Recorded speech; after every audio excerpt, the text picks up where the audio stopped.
Olá, essa é mais uma edição do Projeto Conectados, feito especialmente para você, adolescente, um bate-papo com especialistas em diversas áreas. Importante para você tirar aquelas dúvidas, você que vive esse momento tão diferente hoje na atualidade, cheio de perguntas. E o assunto de hoje é sexualidade. Para falar sobre esse assunto, está aqui comigo o Dr. Marcelo Niek, que é especialista também, entende muito desse assunto de sexualidade. E vai ser importante a sua fala aqui para quem está nos assistindo, especialmente público jovem. Anny, é um prazer estar aqui, eu agradeço o convite, a oportunidade. Sexualidade é um assunto atual, é um assunto que faz parte da vida de todos nós e é importante a gente entender isso da melhor maneira possível, sem tabus, sem preconceitos, mas de uma perspectiva cristã. E é um prazer estar aqui e eu estou feliz de poder contribuir nesse projeto. A gente agradece muito você ter aceito o nosso convite. Vamos começar então pelo fato de que os adolescentes nessa fase passam por muitas alterações no seu corpo. O jovem, o rapaz, como que ele deve enfrentar esse momento de alterações? Bem, a palavra adolescência, ela já significa uma fase de transição, na verdade, né? A criança está deixando de ser criança, está passando por uma série de transformações, não só no corpo, mas também na mente, e ela fica muito confusa com isso. E as pessoas tendem a pensar sempre só no corpo. Mas eu queria dizer que o maior drama do adolescente não é o corpo, mas como ele vai se relacionar com essas mudanças no mundo em que ele vive. Mas começando pelas mudanças físicas, os rapazes começam a sofrer algumas transformações. A bolsa escrotal aumenta de tamanho, o pênis começa a crescer, surgem os pelos pubianos, as axilas também, começa a surgir o suor, os odores, a voz... ficam assustados. Ficam assustados com certeza, a voz fica grossa. E a principal dúvida de todos, principalmente dos homens, é: será que o meu pênis é do tamanho dos outros? É maior, é menor? Será que o volume da minha bolsa escrotal tem a ver com a minha potência sexual? E as pessoas ficam se questionando muito sobre isso. Então eu queria deixar claro, primeiro, cada pessoa tem um ritmo. E as mudanças não ocorrem igual para todos. As pessoas são diferentes. Segundo, neste quesito, e eu quero falar assim de uma maneira muito clara para o público que nos assiste, tamanho não é documento. Não se preocupe com o volume da bolsa escrotal, não se preocupe com o tamanho do pênis, embora eu sei que isso é uma coisa assim que todos se preocupam, todo homem... É um ditado que vale para o físico. É um ditado que é recorrente, as pessoas querem o tempo todo estar se comparando, mas nessa fase de questionamento é muito comum uma insegurança por causa disso. E nós vamos ver ao longo desse programa que isso não tem nada a ver, que você tem que aprender a se aceitar como você é, enfrentar essas mudanças como um processo de amadurecimento e entender como é que elas vão mudar a tua vida e lidar com elas. As meninas também, quando começa a crescer os seios, elas também ficam um tanto assustadas, elas também enfrentam essa dificuldade. É claro que se elas não tiverem uma orientação adequada nessa fase de alterações no corpo delas, se os hormônios mais aflorados... Bem, as meninas também passam exatamente pelos mesmos problemas, eu diria até um pouco mais, porque a mulher, ela é muito cobrada. E tamanho também é uma preocupação. Então fica aquela comparação, seios pequenos, seios grandes, seios moles, seios duros. E a principal mudança que a mulher enfrenta não é essa, mas é aqui. Porque dentro dela está havendo uma transformação que vai prepará-la para a capacidade de ser mãe. O útero vai crescer, vai se desenvolver, os ovários vão produzir novos hormônios ou hormônios numa quantidade maior e vai começar um fenômeno chamado menstruação, que é um fenômeno no qual a camada interna do útero se renova a cada ciclo, normalmente mensal. E a mulher, então, espelha a camada antiga através de um sangramento. Então, eu também queria dizer para todas as meninas, as jovens, as adolescentes que nos ouvem, que nesta mudança acontece um pouquinho de alterações na pele, pode haver acne, espinhas, oleosidade, cólicas terríveis, irregularidade no fluxo menstrual. Isso é normal até pelo período de 2 anos e as pessoas não sabem disso. Às vezes 2, 3 menstruações no mês, 2 meses sem menstruar, mas aos poucos, Anny, as coisas vão se encaixando. E nós temos que ter isso bem claro, que você vai aprendendo a lidar com o seu corpo, vai aprendendo a se conhecer. E o mais importante, tudo isto faz parte do plano de Deus. É um processo de transformação para nos preparar para uma outra fase, que nós vamos comentar aí no decorrer do programa. Com certeza. E quando a gente fala em sexualidade na adolescência, esses são apenas um dos tópicos, né, que a gente citou agora sobre as alterações no corpo físico. E nas escolas onde esses adolescentes frequentam, surgem outros temas polêmicos, por exemplo, a masturbação. Ela é prejudicial para esse adolescente? Bem, masturbação, ela é sempre um assunto que as pessoas não gostam de falar. Eu gosto de citar uma frase que diz assim: antigamente as pessoas faziam de conta que sexo não existia. Hoje elas fazem de conta que não existe outra coisa. Então o sexo está o tempo todo nos envolvendo nas propagandas, na TV, nos filmes, nas revistas. Um incentivo muito grande. Onde, se você olhar uma propaganda de arroz, tem alguém com uma roupa sensual. E tudo isso gera um estímulo muito grande para um adolescente que está sofrendo picos hormonais, que já estimulam a sexualidade. E a masturbação é uma forma que mais comum nos homens, mas não somente eles, encontram de tentar dar uma vazão a essa necessidade, a esse pico de hormônio. E aí você me diz, faz mal para a saúde? Eu te digo, o que é saúde? Se você pensar do ponto de vista biológico, a maioria dos médicos vai dizer que não faz mal não faz mal a masturbação, porque eles entendem que é um processo de alívio, de extravasamento do adolescente. Para algo que ele está sentindo, para algo que ele está sentindo, e vão dizer até que é saudável. Nós, como cristãos, temos um entendimento um pouco diferente, porque a saúde ela é um conjunto, é um bem-estar que atende ao corpo, à mente, ao físico, ao mental e ao espiritual. E nós entendemos que a masturbação, ela estimula ou cria um sentimento diferente do que Deus propôs para o sexo, porque ela incita ao egoísmo, ela incita ao conseguir o que você quer para se satisfazer. Então, quando você tiver a vontade de se masturbar, e você vai ter com certeza, ou você pratica isso, eventualmente, porque isso é uma realidade entre muitos adolescentes, lembre-se disso. O sexo foi criado por Deus como uma forma de comunhão mútua, para que as pessoas juntas chegassem a um momento de prazer. E a masturbação, ela é um momento de egoísmo. Onde algo eu faço sagrado, algo né? sagrado é deturpado, Isso. porque eu faço da minha vontade, da maneira que eu quero e para um prazer só meu. Nesse sentido, eu entendo que ela não faz bem para a saúde do cristão. Agora, doutor, existe uma pesquisa do IBGE, por exemplo, que aponta que aos 15 anos, 30% dos adolescentes já iniciaram a sua atividade sexual. Com essa idade, 15 anos, a menina, o rapaz, eles estão preparados para o sexo? Bem, preparados é um conceito interessante. Se eu pensar do ponto de vista simplesmente biológico, eu vou dizer, este adolescente ou esta adolescente já tem um corpo que a permite ter relação.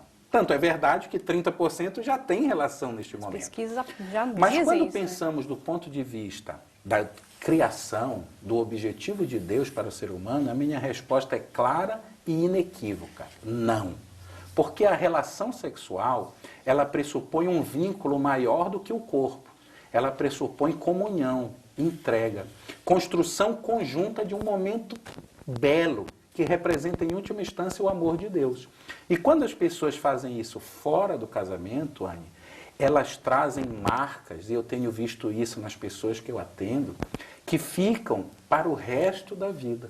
Você passa a ter dificuldades de construir um relacionamento no futuro quando você queimou muitas etapas ou tentou fazer essa entrega de uma maneira diferente. Eu penso que para nós não deve fazer parte da nossa vida a relação sexual fora do casamento. Os adolescentes não estão prontos para isso, embora sintam vontade. Agora, o adolescente também ele passa por alguns momentos, alguns relacionamentos diferentes, até alguns complicados, e passam, inclusive, a ter experiências afetivas com pessoas do mesmo sexo. Isso é uma fase, podemos dizer, de descoberta desse adolescente ou a gente já está falando aí de homossexualidade? Bem, essa é uma pergunta extremamente conectada. Nós vivemos um momento de discussão hoje na sociedade e em nenhum momento aqui nós queremos fazer uma apologia a favor defender o homossexualismo ou também fazer um movimento de discriminação. Claro. Não é essa a questão. Na adolescência há uma fase de insegurança emocional muito grande. E é normal que nós busquemos referências afetivas, referências de admiração. E eu não vejo nenhum problema em que essas referências sejam por pessoas do mesmo sexo. Nós precisamos ter referenciais, precisamos admirar as pessoas. Onde é que começa o problema? Onde é que começa a dúvida? Quando as pessoas confundem isso e no momento de tentar suprir essa necessidade, essa ansiedade emocional, elas também inserem elementos físicos nisso. Então é muito comum que o adolescente confunda os sentimentos. Eu admirar alguém do mesmo sexo é algo sadio, é algo inclusive bíblico. Agora, quando eu confundo esta admiração com um momento em que eu estou tendo um alto volume de hormônios, uma necessidade sexual grande, e tento trazer para o plano físico essa admiração, eu começo a cruzar uma linha que Deus colocou de maneira muito clara e disse, olha, o meu plano é que você só ultrapassa esta linha com pessoas do sexo oposto. Então eu entendo que se você que está nos assistindo está passando por esse momento de confusão ou de questionamento, eu quero te dizer que é uma fase. É uma fase em que alguns tentam suprir essa ansiedade, mas que com o tempo você vai ver as coisas com muito mais clareza, porque os hormônios vão se encaixando e você vai aprendendo a lidar com o teu corpo e descobrindo também a tua sexualidade de maneira sadia e cristã. Agora, doutor, há um momento que os adolescentes, esse público, eles chamam muito de ficar, é a pegação. Existe até um tipo de competição, né? Quem ficou mais, muitos montam até uma lista, quem sabe, com o nome dos ficantes, como é chamado. É normal alguém ele estar fora desse grupo? Uma pessoa que ficou ou não ficou nenhuma vez, ela é uma pessoa normal, ela se sente normal naquilo e acaba sendo influenciada? Na verdade, se você conversar com 10 jovens, 10 adolescentes, esse problema vai acontecer entre os 10. Eu quero esclarecer alguns pontos. Primeiro, é normal ter a vontade de ficar com os outros. A vontade é normal, porque você está vivendo uma fase de transformação, de descoberta da sexualidade. Eu te diria até que é anormal você não se sentir atraído por outras pessoas. Isso faz parte da vida. Agora, quando você transcende isso para um plano de desvalorização pessoal, quando você transforma esta vontade em uma ação de você ficar com várias pessoas, sem nenhum critério emocional, simplesmente pela atração, eu te diria que você está jogando fora o que você tem de mais precioso, que é você mesmo. Você está colocando o teu preço lá embaixo e você está se transformando num plano puramente biológico. Ora, eu sinto vontade de beijar, eu beijo. Eu sinto vontade de ficar com alguém, eu fico. Mas não seria o homem mais do que a vontade? Deus não nos criou com uma perspectiva muito maior do que isso? Então eu penso que, e eu quero reforçar isso para você agora, o mais importante é você ter a autenticidade, a originalidade, a perseverança e a vontade de saber ser diferente, porque é isso que Deus espera de nós. Doutor, e as meninas? É comum elas não quererem ser a única BV, a boca virgem desse grupo? É a famosa BV do grupo, né? Exatamente. Quer dizer, nunca beijou? Por que nunca beijou? Nunca experimentou? É normal ela também se sentir um tanto excluída desse grupo por não ter sido a única, mas a minha pergunta é se é normal ela exatamente querer ser igual às outras. Veja, essa é uma necessidade do ser humano. Ninguém gosta de ser diferente ou discriminado. Mas não confunda esta necessidade com uma fraqueza de você ceder à pressão do grupo. Beijar na boca é muito bom, mas escolha bem a boca que você vai beijar.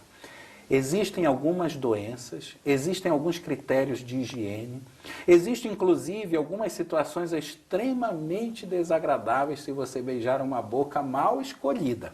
Então não faça, não só beijar, eu quero abrir aqui, eu sei que é sobre sexualidade, mas beber, fumar, usar drogas, ter relação sexual. Quer dizer, eu não devo pautar a minha conduta pelo grupo, embora seja difícil ser diferente. E a adolescência é um momento em que as pessoas são cruéis ainda. Porque os outros adolescentes tentam te empurrar a fazer o que você não quer. Mas eu te faço uma pergunta muito simples. Quem define a tua vida? Os outros? Você ou Deus? Já que a gente começou a falar sobre relacionamentos, nessa fase já rolam sentimentos. Qual a idade certa para o jovem, para o adolescente, começar um namoro? Bem, essa é uma pergunta perigosa. Tem muitos adolescentes esperando essa resposta. Eu diria que, como a adolescência é uma fase de transformações, como nós falamos, e é uma fase na qual você está aprendendo a lidar com essas transformações e entender, se conhecer, entender as mudanças do teu corpo, eu diria que a idade certa para começar a namorar é a idade que você está seguro para lidar com isso. É a idade em que você já tem a capacidade de não mais fazer o que o grupo pede, mas o que você sabe que é certo. É a idade que você não mais se compara com o que os outros pensam de ti, mas com o que Deus pensa de ti. Se essa idade é com 14, 15, 18 ou 20, eu acho que cada um dos que estão me ouvindo saberão exatamente o momento certo. Pelo que eu entendi, é importante que esse adolescente se mantenha puro. E como não se contaminar com tanta imoralidade com o qual nós temos hoje? Você citou aí as propagandas, né? Propriamente no supermercado você vê muito isso. Como não se contaminar com essas coisas? Bem, eu diria que essa talvez seja a pergunta mais importante, Anne. Nós vivemos numa guerra espiritual. E eu quero te dizer que o inimigo das almas tem como especial alvo a adolescência. Porque é o momento em que nós estamos mais frágeis, o momento em que estamos nos descobrindo. E o tempo todo, se você pare hoje, por um minuto, pense ao redor, você verá que o tempo todo a sexualidade, a má sexualidade, está sendo imposta para você. Como se manter puro sobre isso? Eu não tenho como responder essa pergunta melhor do que Deus. No Salmo 119, a Bíblia diz: como poderá o jovem manter puro o seu caminho? Só existe uma resposta: observando segundo a tua palavra. No momento em que eu permito que as coisas de Deus, que as coisas do alto, que a palavra viva que salva, ocupa tempo, ocupa a minha mente e a minha vida, onde a luz não tem espaço para as trevas. Essa é a melhor opção, sem dúvida nenhuma. Doutor Marcelo, para a gente finalizar, eu gostaria que você deixasse uma mensagem para o público adolescente que nos assiste agora, para ele continuar nesse caminho de Deus. De que forma? Eu quero te dizer, primeiro, não tenha medo de ser você mesmo. Não tenha medo de te aceitar. E não tenha medo de se amar, porque você, sem dúvida nenhuma, é a obra-prima da criação de Deus. Segunda coisa, espere, tenha um pouco de paciência. As coisas vão se encaixar, as coisas vão melhorar e você vai começar a achar o seu lugar certo no mundo. E aí será a hora certa de escolher a tua profissão, de escolher a tua companheira ou teu companheiro para viver o resto da tua vida e de tomar as demais decisões que fazem parte da vida de todos nós. Que Deus abençoe a todos. Doutor Marcelo Niek, muito obrigada pelos seus esclarecimentos, foram muito importantes para o nosso público e também para o nosso projeto. Você que está em casa, obrigada pela sua companhia, a gente se encontra no próximo tema. Até lá!